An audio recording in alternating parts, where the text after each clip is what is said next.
Hello, ladies and gentlemen. Welcome back to another episode here on African Confessions. The following story that you're going to be listening to, it was sent to me by our dear brother, and the message reads like this.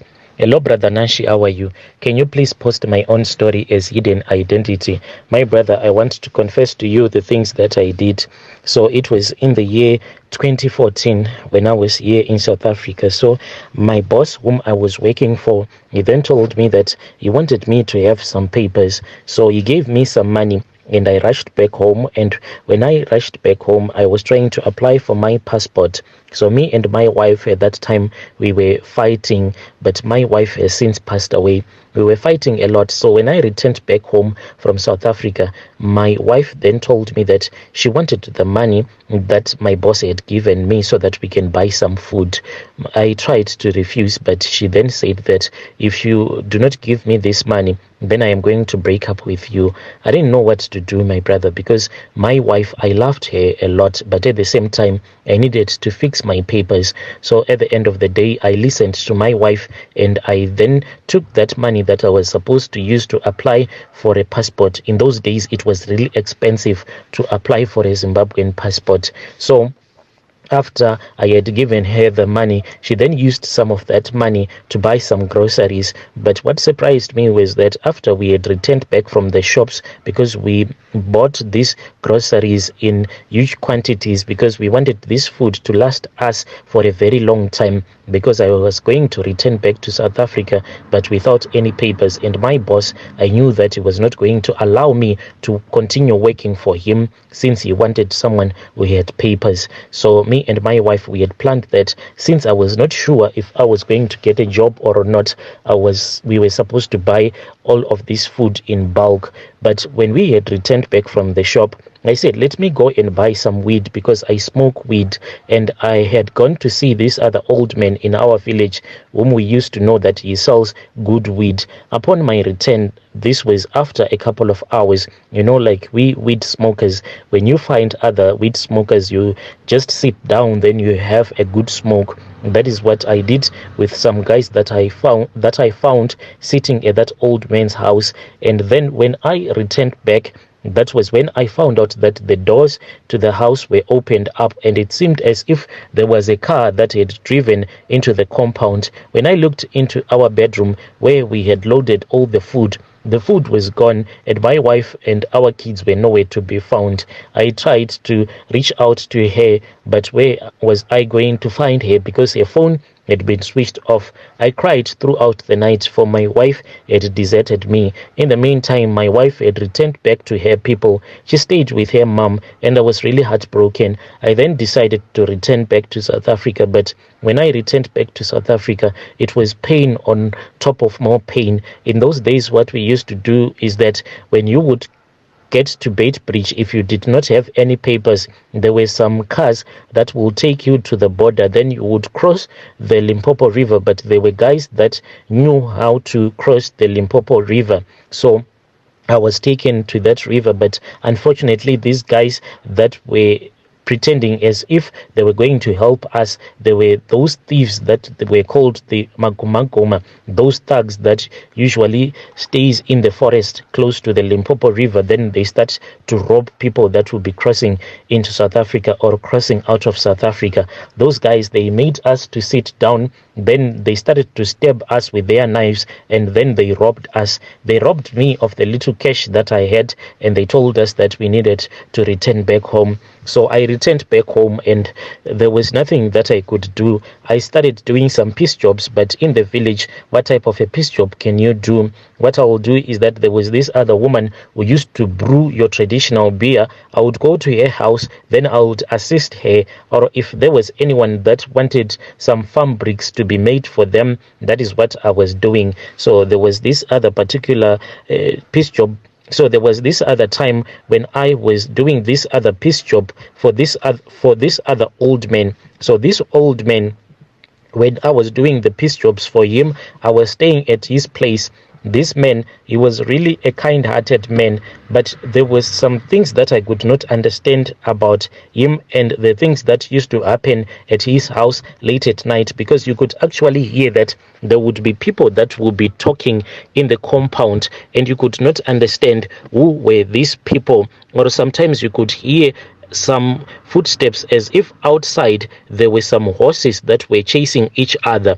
One early morning, I woke up and I spoke with him, and I said that I wanted to understand what was going on at his house. He then told me that, oh, don't you know that I have the skin of a python? That I then spoke with him, and he then told me that he was a traditional healer, but I had never seen anyone coming to his compound to be assisted by him. But he told me that he used to be a traditional healer, but he was now a born-again Christian, and all the stuff that he had, he wanted to throw them away. But the problem was that the way that his creatures, the topologies that he used before he had been born again, they cannot simply be thrown away or to be burned. They needed to be handed over to someone else. So he was waiting for one of his grandkids to grow up, and after they had grown up, then he would hand them over to him. And I felt as if this was an opportunity for me. So I spoke with him and I said,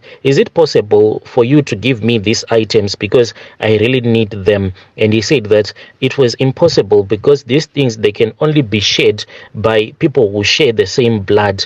But the next morning when he woke up, he told me that he had had a vision, and he had been told that I was the right candidate to inherit all of these items that he used to use when he was a traditional healer. So I was given a skin of a python, and then I was given a small walking stick. This walking stick, wherever I go to, I have to carry it, but at night this walking stick, it changes into a hyena. Then I was given a calabash. This calabash, it is always supposed to be full of blood. I have to fill it with blood each and every time when the blood runs out. So this old man, before he had passed away, he did not tell me that the blood that will be needed in this calabash later on in life, it was going to be the blood of a human being. But at that time, when he handed over these ritual items to me, we slaughtered a chicken, and he told me that whenever the blood would have run out, all that I had to do was to buy, those village chickens, not goat or cow's blood. That was all that was needed. But after this man had passed away, what I'll do, this was when I had returned back to South Africa, because I operated for a very long time as a traditional healer, working with some guys who were your sangomas, but they would come to me after they would have gotten like their local customers, and they would bring their customers to me. Then I would assist their customers, but I was doing this business hidden. I didn't want people to know that this was what I was doing. And when I came here with that calabash and with that walking stick that had been given to me, but the python skin, I had left it behind, for it was too big for me to carry. So I tried to slaughter a chicken after I had seen that the blood had ran out. But when I slaughtered that chicken, I poured the blood straight into that calabash, but I noticed that the blood, it was not going into that calabash. It was actually falling right next to the calabash. Even when I tried to force the chicken into that calabash that I had slaughtered, but I failed to do so, it was as if there was someone that was blocking me. Then I started to speak with this calabash that had been given to me by that old man, and the calabash late at night, it visited me in my dreams. And when it visited me, it just showed me the image of my wife, my ex-wife, for her blood was needed. So I knew what I was supposed to do. I then sent that walking stick to go and kill off my wife. At that time, she had remarried. She was married to another man, and she died. She passed away after she complained of a severe headache. Within a few days, she had passed away. And when I returned back home, I went and I buried my ex-wife, but late at night I woke up and I then was transferred in the spirit, and I found myself standing right next to her grave, and I was instructed on what I was supposed to do. The next morning, when I left my ex-wife's village, I felt that this calabash, it was heavy,